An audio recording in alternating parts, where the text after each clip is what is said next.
Okay guys, welcome back. So we're here at the beautiful Magna Golf Club. Spring is finally sprung. Finally. I know, and we're not calling it summer just yet. It's it's nice today, but it's really... It's not hot, that's for the sure. first opportunity we've had to get out this year. Yeah. So huge thank you to Michael and the team here at Magna. Yep. It's a huge privilege for us to be out here. So we try and take the opportunity when we're doing these outdoor sessions, everything that we can sort of do that we can't do indoors. Exactly. Right? Yeah.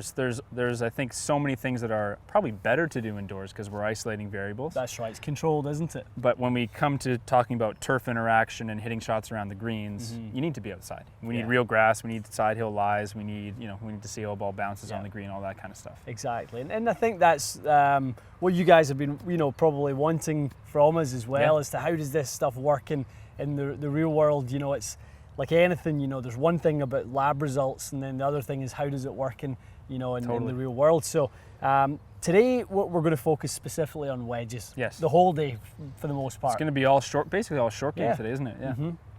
So we're going to look at, firstly this morning we're going to touch upon grinds and bounce and how those sorts of different unique characteristics work with partial shots. For sure. I mean, you go into the shop and there's M grind, K grind, and that's just Titleist. Yeah. Other grinds are named for different companies, That's and right. I think people don't really know why they're picking one or the other, and maybe they're not even hitting partial shots with them, because that's really where they come into play, is when you're opening the face. That's or right. You're hitting out of different lies. The grind is designed, you would say, for more of a partial shot than a full shot. Yeah, really what it comes down to, Matty, is how much loft do we present at impact. Okay. Right? So if we're hitting a full shot with a 56 degree wedge and we're leaning that shaft 18 degrees forward, which is not unusual, that wouldn't be something we would be uncommon, the bounce is gone. That's right. Literally the back edge of that golf club is up in the air, and You've leaned it so much. That's right. So you're no longer really dealing with anything on the back end of that golf club. Right. You're dealing with the characteristics on the front. Okay. And that's why we always talk about, that leading edge on full shots, and why that plays such a pivotal part for people who get into the turf a little early.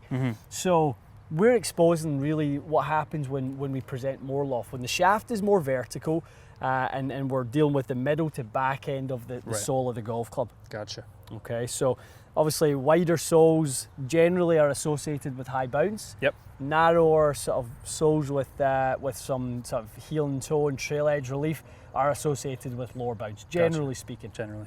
Cool. Okay. So let's, what do you think is a good place to start? We're going to Probably obviously... yours. Yeah, so I've got my 58. This is an 8 degree M grind from right. Titleist. Yeah. We're going to look at tons of stuff. Obviously, how the club comes through the turf. Sure. What kind of launch and spin we get. And I guess we'll try some shots with the face a bit open, see how the grind allows the leading edge to sit. Yeah. And then you've got a selection of 6 or 7 wedges with way different characteristics. Yeah. We brought a bunch of different ones from TaylorMade high toe to Mizuno S18 6006, so they're very low bounce. We've got K grind Titleist with 14 with a full wide sole and no trail edge relief. So it'll be really interesting. We've got the quad, we've got our sort of our ability to see exactly what's going on. We've got premium golf balls with us, which is nice to have that. With you need to have that to spin, right? Yeah, we've got a target out there. So really when we run through this, Matty, we should start to see all the characteristics of the wedges come out. Okay. Okay. Let's get started. Right, let's hit a few. So 30-yard shot, I'll start with, I guess, a fairly straight face shot, maybe. Yeah. Let's hit it. Not really opening it. And maybe talk to how you play that shot a little bit. So, is it something you would have the shaft coming through pretty vertical? Do you play it back in your stance and lean the shaft forward more? I think I'm pretty neutral when I hit this type of shot, unless there's something to get it over. Right. Like here, you clearly have all the green in the world. So I would play that straight face, probably pretty neutral in my stance. I wouldn't move it forward and open the face unless I had to get over a bunker. So. Okay, let's see a couple.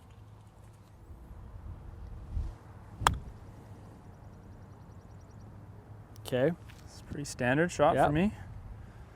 Now we're playing this a little bit down sort of hill slightly, so these look as if they're coming out quite high. That one they're launched at 38 with 4,200 backspin. Okay, gotcha. So when we see that really nice little nipper, the little spinner, they normally launch a little bit lower than that and spin a little bit more than that. So would I get a little steeper to hit a shot like that than I'm right now? Like you try to pinch it a little bit more? Yeah, it's just a lot of it's contact, and the other part of it as well, we'll need to kind of ensure as we go through this process, Matty, we've got to keep your club face clean. Yeah, true. One of the things that people really forget when they do, wedge testing and sort of, wedge practice is they stand and hit 15 shots, and the wedges ended up covered in, gunk and all sorts. It ends up slimy. True. And the ball just skids off it. Gotcha. Okay, we're okay so far. Okay, I'll try to spin this one a little bit more. Okay.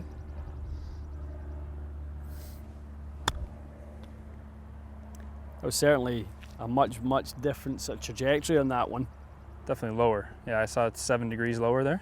Yeah, so 31, spun a little higher as well. So this club, part of why I think we decided on this together, the M grind having the heel and toe relief, is I find it a little easier for me to open the face and hit a higher shot. The M grind, it's the kind of multi-purpose, multifunctional, open it, lift the handle, play it in the toe, lower the handle in the bunker, play it, and dig the heel in a little bit to get it out the bunker. It's probably the most popular grind, I would say, for most people. Gotcha. Especially good players. You want to try a little open face one? Yeah, let's hit. So we'll play one that I would play if I needed to carry. Okay. Let's say there was something in front of the green.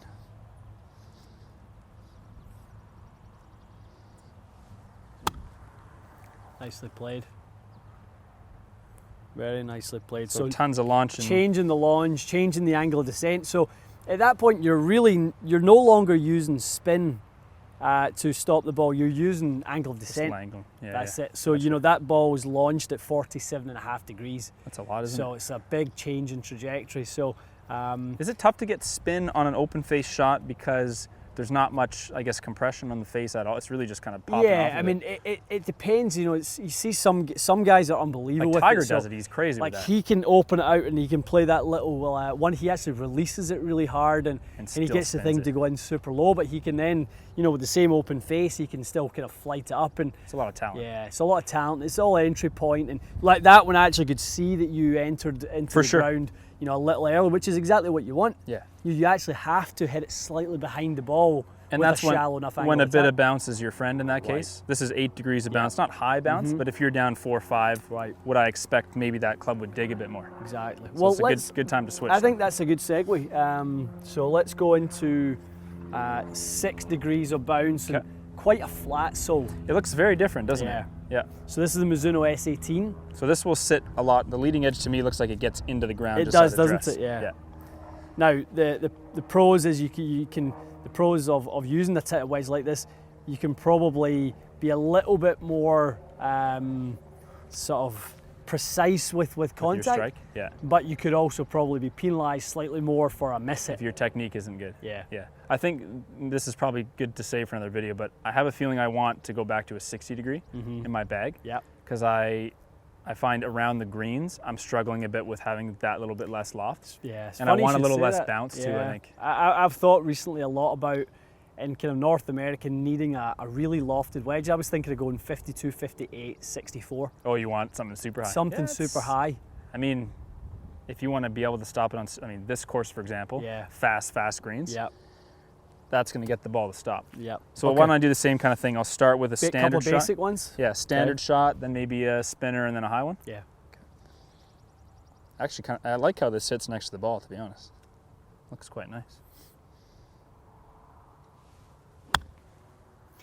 So interesting. You hit it lovely, and it kind of came out with, the right flight, but you were sort of getting into the turf. Really got into the turf more in that one. So I almost thought I hit it fat, but there's no way I did it because that's got a lot of spin on it. So it spun an extra 2,000 RPM. So I'm personally very surprised that just happened. That's 2,000 RPMs of spin, changing bounce angles. And the point of kind of almost sort of why it happened and why it still turned out a good shot is because your contact was so good. Okay. Right. So if that had happened fractionally before the ball, you're screwed, right? You're just going to flub it.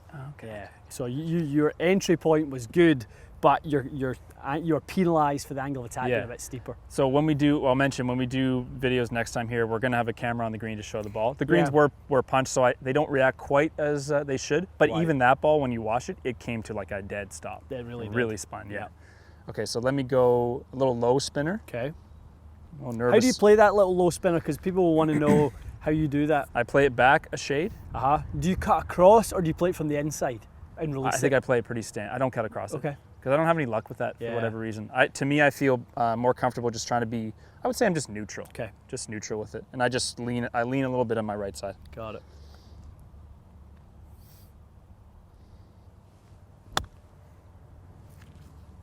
It looks like it's got I mean, that's spin. really jamming up there. I mean, this is making my brain spin. Like, I want to take this golfing next time. So the launch came down to 27.9, and we always talk about that sub 30 launch angle for the high quality spinning shot. Yep. Spin is at 6,000, so quite good. It's just a very different. I find that I'm getting I struggle with my wedge. I always feel like I strike it in the bottom sections. Honestly, I mean, acoustics are very important when you're fitting someone for wedges, and you can really hear a good one from a bad one. Yeah. And you could hear with yours, the contact just it wasn't great. This is better. I'd be interested to go through a few different low bounds wedges with you and see how you do. See what different grinds are. What would you call this grind? It looks kind of like an M grind to me. Yeah, very Similar? much so. It's like a wide sole M grind. Right. Because from the front to the back edge, there's a lot of sole width going on there. I like the look of this. Yeah, it's nice. nice. Okay, so let's go a little open face. Okay. And we'll try to zip one up high. Flop it a little more. That's the spinny one. Yeah. That thing was loaded. I flew too far, but almost 7,000 spin is wild. Yeah.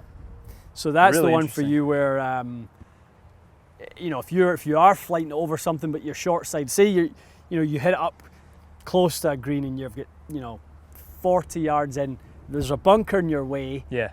And you've got to stop it real quick, but get it over it. That's that shot. And I can't hit that shot. Period. With mine. I've never been able to be honest. I thought my technique was lacking, which it probably is to some degree, but this is a bit of a shortcut. I mean, that's a lot of spin. A real shortcut, isn't it, by the look of it? Okay, let's we'll go into the K. Sure. Okay, Matty, so Titleist 60K 14, really this is unique, isn't it? This is very specialty. Yeah, it is. And they've actually, people like the K grind, they like the full sole, but better players don't like that amount of bounce, generally speaking. Is this sort of I'm going to call it game improvement sole design? Yeah, I think stop people from chunking it? It can be. It really can be. Now, they do make a low bounce version of that now. Yep. Which some better players, I know Adam Scott was playing that for a while. Right. So that's become a little more popular. Gotcha. Okay, so we're dealing with now, we've gone up 8 degrees in bounce from the last wedge. Right. Okay, so let's hit the same shots again for consistency's sake. So stock one, spinny one, high one? Yeah. Okay. Yeah.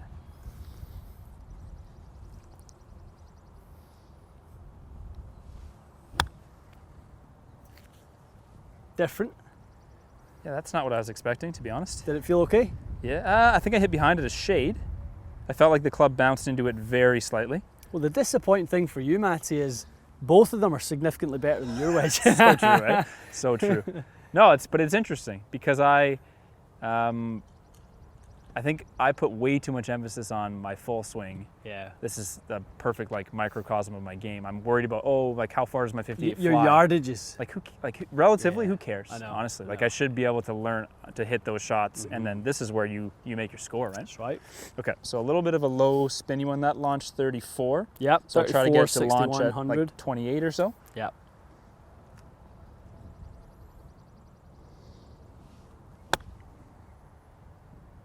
How'd you hit that one? Thin. Yeah, same Let me here, hit that thin. again. Right, go for another one. Yeah, that was a bit thin. Groove or so low. Yeah, so 28 launch, 46 spin on that one. So that spins lower than we A little think, bit lower right? than we would like, yeah. It's better. Just didn't fly it as far. Okay, let's do one more. One more with a little more speed.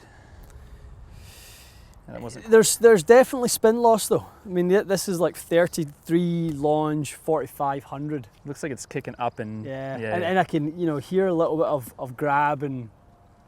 It doesn't.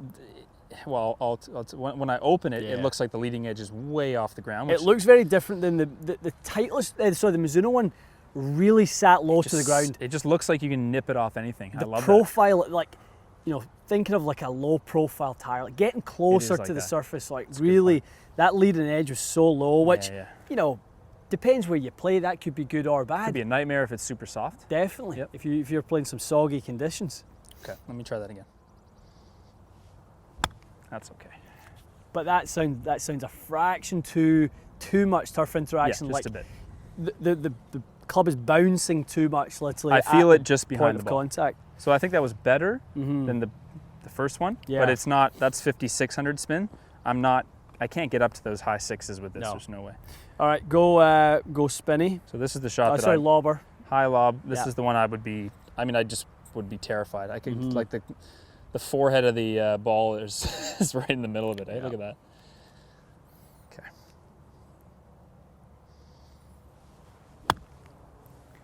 It's just heavy. It's different though, isn't it? Yeah, let me try one more. It wasn't bad. It wasn't bad. I didn't mind that.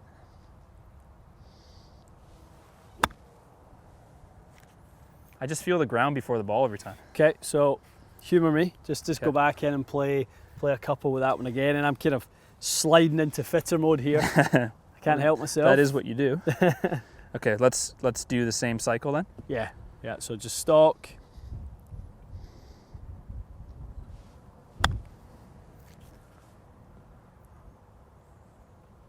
And then the spinner. Let's try to find some turf. Okay, low spinner. Yeah.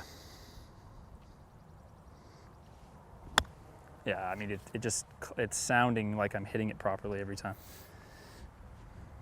Pop one up. Yeah, that's 29 lawn, 6,000 spin there.